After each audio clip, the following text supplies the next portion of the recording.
Сәлем достар, сіздермен бірге Ақсәуле. Бүгінгі видеода осындай түлкі аппликациясын тоқитын боламыз.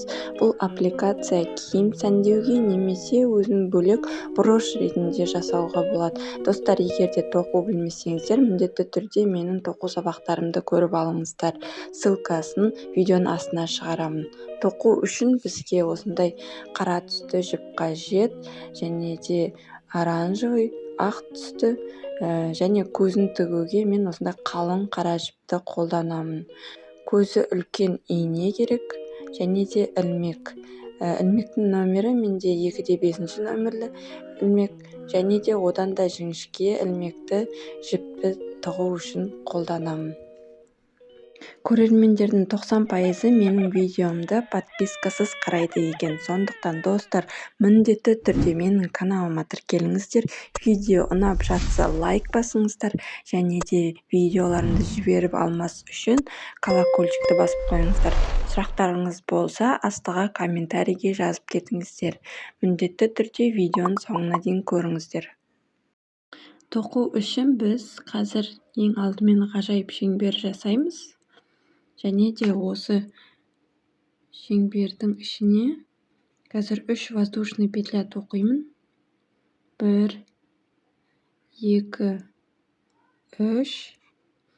Столбик с 2 накидами тоқисыздар. 1, 2 ілмектен өткіземіз, және 3-ші. Тағы да 2 накид жасаймыз. Тағы 2 рет столбик с 2 накидами тоқисыздар. 1, 2.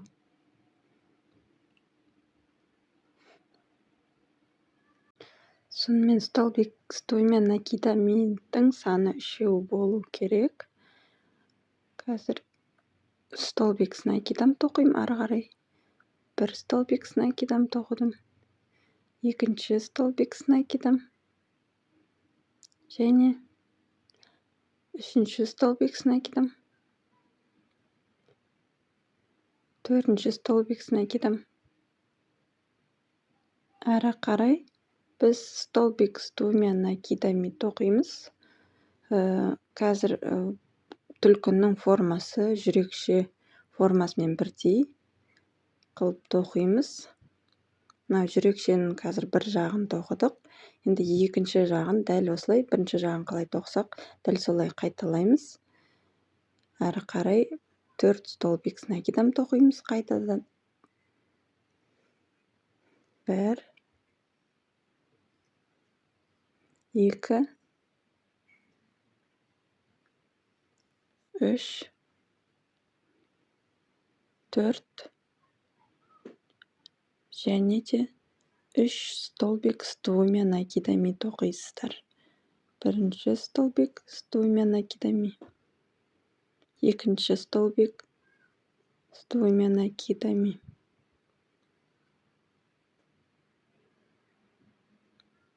Және 3-ші столбик с 2 накидами. 2 воздушный петля тоқимыз. 1, 2. Енді ортасындағы жіпті тартып, ортасын жауып қоямыз. Осылай. Әрі қарай ортасына ілмекті салып, соединительный столбик жасаймыз. Мына жіптен ана жіпті өткіземін. Сол кезде жүрекше формасы пайда болады. Әрі қарай 2-ші қатарды тоқимыз. Ол үшін воздушный петляның ішіне біз 2 столбик без накида тоқимын.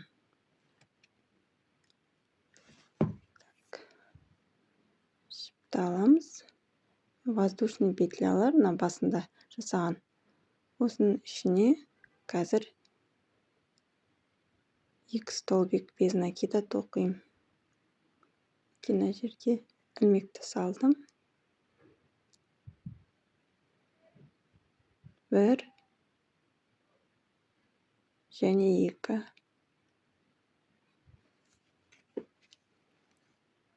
Әрі қарай келесі петляға 1-ші столбик с 2 накидами осының төбесіне 2 полустолбик с накидом тоқимын. 3 петлядан жіпті өткіземін, накид. Дәл сол петляға, бірінші петляға тағы да столбик с двумя накидами тоқимын. Яғни бір петляға 2 столбик с двумя накидами тоқисыздар. Келесі петляға 3 столбик с одним накидом тоқисыздар. 2, 3. Әрі қарай келесі петляға 2 столбик с накидом тоқимыз. 1, 2. Одан кейін 3 столбик с накидом тоқимыз. Әр петляға бір столбиктан. 2, 3. Және де келесі петляға 2 столбик с накидом тоқимыз. Яғни бір петляға 2 столбик с накидом. Және де жүрекшенің ең астына 1 столбик с накидом тоқимыз әуелі. Мына жерге. Содан кейін столбик с двумя накидами дәл осы петляға. Және столбик с накидом тағы осы петляға. Келесі жақта бірінші жақты қайталаймыз. Тағы да бір петляға 2 столбик с накидом тоқимын. 1, 2. Одан кейін 3 столбик с накидом. Әр петляға бір столбиктан. 1, 2, 3. Және де келесі петляға 2 столбик с накидом тоқимыз. 1, 2. Одан кейінгі петляға 3 столбик с накидом тоқимыз. 1, 2, 3. Және де келесі петля, оған 2 столбик, полустолбик с накидом. Накид, жіпті тартып алып шығамыз. 3 петлядан жіпті өткіземіз. Міне мынау воздушный петлямыз. 2 воздушный петля, осының ішіне 2 столбик без накида тоқимыз. 1, 2. Екінші қатарымыз осымен аяқталды. Үшінші қатар тоқып бастаймыз. Үшінші қатарда біз алғашқы столбики без накида, 2 столбики без накидаға бір столбик без накида тоқып шығамыз. 2 тоқыдым. Және де үшінші петляға прибавка жасаймыз, яғни бір петляға 2 столбик с накидом тоқимыз. Келесі петляға столбик, полустолбик с накидом. Одан кейінгі петляға прибавка жасаймыз, 2 столбик с накидом тоқимыз. 1, 2. Одан кейін 2 столбик с накидом. Просто бір петляға бір столбиктан. 1, 2. Одан кейін прибавка бір петляға 2 столбик с накидом. 1, 2. Одан кейін 2 столбик с накидом. Әрбір петляға бір столбиктан. Одан кейін прибавка бір петляға 2 столбик с накидом. Әрі қарай бір петляға бір столбик с накидамнан 4 столбик с накидом тоқып шығасыздар. Жүрекшенің ұшына дейін. 1, 2, 3. Және 4. Жүрекшенің астына біз қазір бір столбик с накидом тоқимыз. Одан кейін столбик с двумя накидами дәл осы петляға.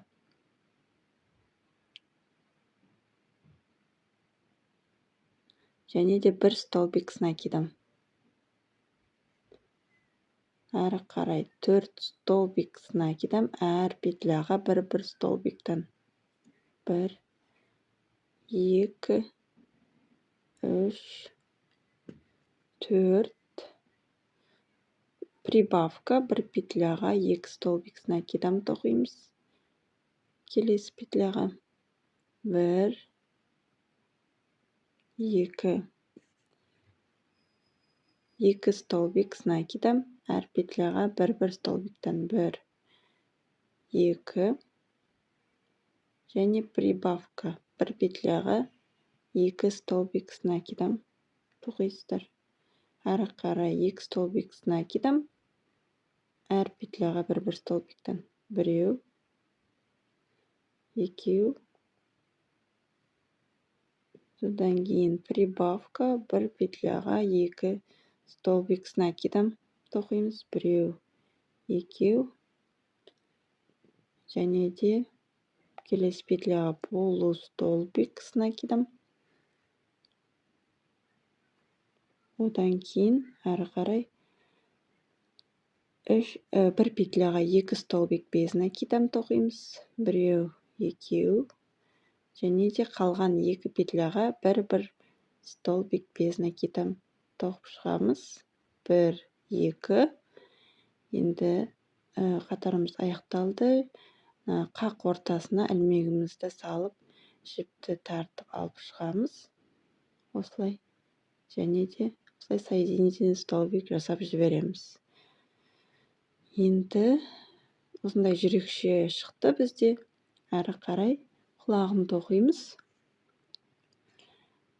Әрі қарай мен келесі петляға соединительный столбик тоқимын.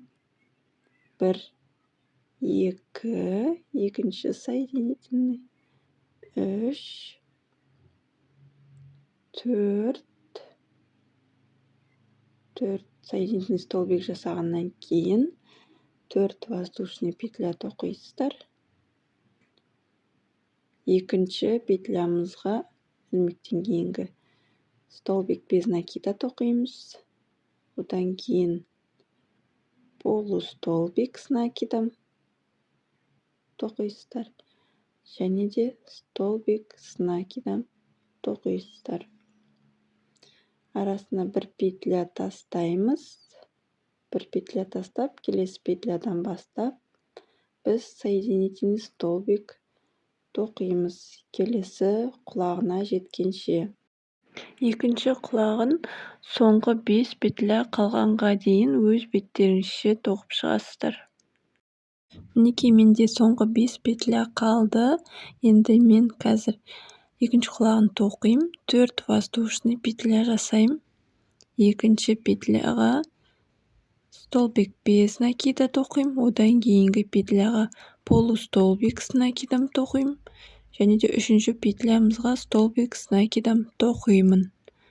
Әрі қарай бір петля тастап, келесі петляға соединительный столбик тоқимын.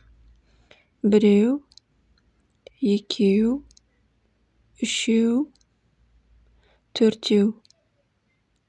Қатарымызды аяқтаймыз. Мына жерге ілмекті салып, соединительный столбик жасап, төртінші қатарды осымен аяқтаймын. Және де тігуге қажетті мөлшерде жіп қалдырдым. Артық жіптерді, артындағы жіпті әрі қарай тығып қоямыз ілмекпен. Басын тоқып болғаннан кейін екі бетін тоқимыз. Ол үшін ажайып шеңбер жасап, осы шеңбердің ішіне 3 воздушный петля тоқимыз. 1, 2, 3. Және де осы шеңберге тағы 11 столбик с накидом тоқимыз.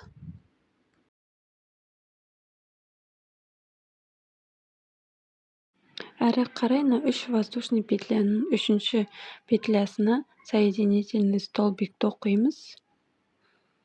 Және де 6 воздушный петля тоқимыз.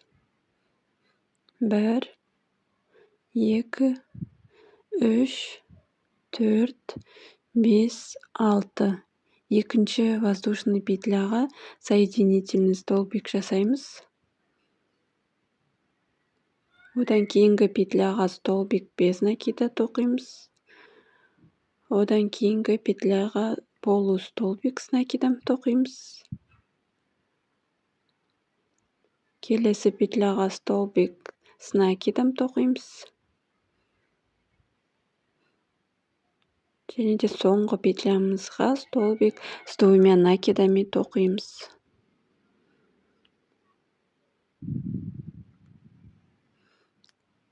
Әрі қарай 2 петля тастаймыз мұнда.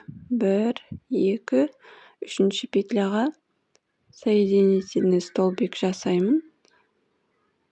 Және жіпті тартып алып шығасыздар. Қажетті мөлшерге дейін. Содан кейін қайшымен қырқып тастайсыздар. Дәл осылай екінші бетінде тоқисыздар. Артқы жағындағы артық жіптерді жіңішке ілмекпен петлялардан өткізіп, артық жіпті қырқып тастайсыздар. Енді мұрнын тоқимыз. Ол үшін қара жіпті алып, қара жіпке 2 воздушный петля тоқимыз. 1, 2, екінші воздушный петлямызға ілмектен кейінгі 5 столбик без накида тоқимыз. 1, 2, 3, 4, 5. Және де ортасындағы жіпті қаттырақ тартып, ортасын жабамыз. Соединительный столбик жасаймыз бірінші петлямызға. Мұрнын тігуге керекті мөлшерде артық жіпті қалдырамыз. Және де керек емес жіпті қырқып тастаймыз. Ортасындағы жіпті көзі жіңішке ілмекпен қайтадан тығып қоясыздар және артық жіпті қырқып тастайсыздар. Мінекей барлық бөлшектерін тоқып болдық. Енді әрқайсысын бір-біріне тігіп шығамыз. Бірінші бетін тігемін. Осындай жіп қалдырған жіпті көзі үлкен инеден өткізесіздер. Және де түлкінің басына тігеміз. Яғни бұл беті болғандықтан шетіне тігеміз, екі шетіне. Астыңғы жағы жүрекшенің дәл ортасына келу керек. Кәдімгідей көктеу әдісімен тігіп шығасыздар. Өрімдердің астынан инені өткізесіздер. Және де келесі өрімнен шығарамыз. Осылайша соңғы өрімге дейін тігеміз. Қалған жіпті жіңішке ілмекпен артқы петлялардан өткізіп, осылай тығып қоясыздар. Және де екінші бетін дәл осындай әдіспен тігіп шығасыздар. Екі бетін тігіп болғаннан кейін мұрнын тігеміз. Ол үшін көзі үлкен инеден жіпті өткізесіздер де көктеу әдісімен бетін қалай тіктіңіздер, дәл солай тігіп шығасыздар. Және де соңында қалған жіпті артқы жағындағы петлялардан өткізіп тығып қоясыздар. Әрі қарай екі құлағына вышивка жасайтын боламыз. Ол үшін ақ жіпті инеден өткіземіз. Және де құлағының ұшынан ине өткіземіз төбесінен. Ең төбесіндегі петляның астынан өткіземіз. Және де столбик с двумя накидами тоқылған петляға шеткі жағынан инені өткіземіз. Мына жерден. Және де ортасына апарамыз, сол петляның ортасына. Жіпті тартып алып шығамыз, төбесіне апарамыз. Шеткі жағынан алып шығамыз, астыңғы жақтың. Және төбесіне апарамыз. Содан кейін артық жіптерді қырқып тастайсыздар. Осындай болып шығады вышивкасы. 3 сызық боп. Артық жіпті қырқып, бір-біріне байлай саламын мен. 2 байлаймын. Және де жіпті барынша қысқартып тастаймын. Почти түбіне дейін, бірақ түбіне жетпей. Екінші құлағында дәл осындай қылып тігемін. Содан кейін көзін тігеміз. Көзін тігу үшін мен кішкене жуандау қара жіп алдым. Немесе 2 қабаттап, жіңішке жіпті 2-3 қабаттап тіксеңіздер болады. Мінекей мына ортасына жақын, шеттен жіпті шығарамын. Және де төбесіне апарам, осылай. Төбесіне апарып, үлкен саусағыммен ұстап тұрам төбе жағын. Және де сол тіккен жеріме қайттан инені салам. Сол кезде андай петля пайда болады. Осы петлядан тағы инені жоғарғы жақтан шығарып, осы петляның ортасынан инені өткізем. Мінекей осылай. Және де жіпті тартып алып шығамыз да, дәл сол тігіп бастаған жерден, жаңа ине шыққан жерге қайтадан саламыз. Только петляның сыртынан, ортасынан емес. Солай саламыз да тігеміз. Міне сол кезде осындай, көзі осындай формада болады. Мінекей. Және де артында артық жіптерді тағы да қысқартып, қырқып тастайсыздар және бір-біріне байлайсыздар. Екінші көзінде дәл солай тігесіздер. Мінекей түлкіміз дайын күйінде осындай болып көрінеді. Мен тағы да 9 түлкі тоқыдым және де кардиганға тігіп қойдым. Егер де осындай кардиган тоқимын десеңіздер, экранның бетіне немесе видеоның астына ссылкасын қалдырамын. Видеоның соңына дейін көргендеріңізге көп рахмет. Менің видеом ұнап жатса, міндетті түрде лайк басыңыздар. Және де менің басқа видеоларымды да көріңіздер. Келесі кездескенше сау болыңыздар.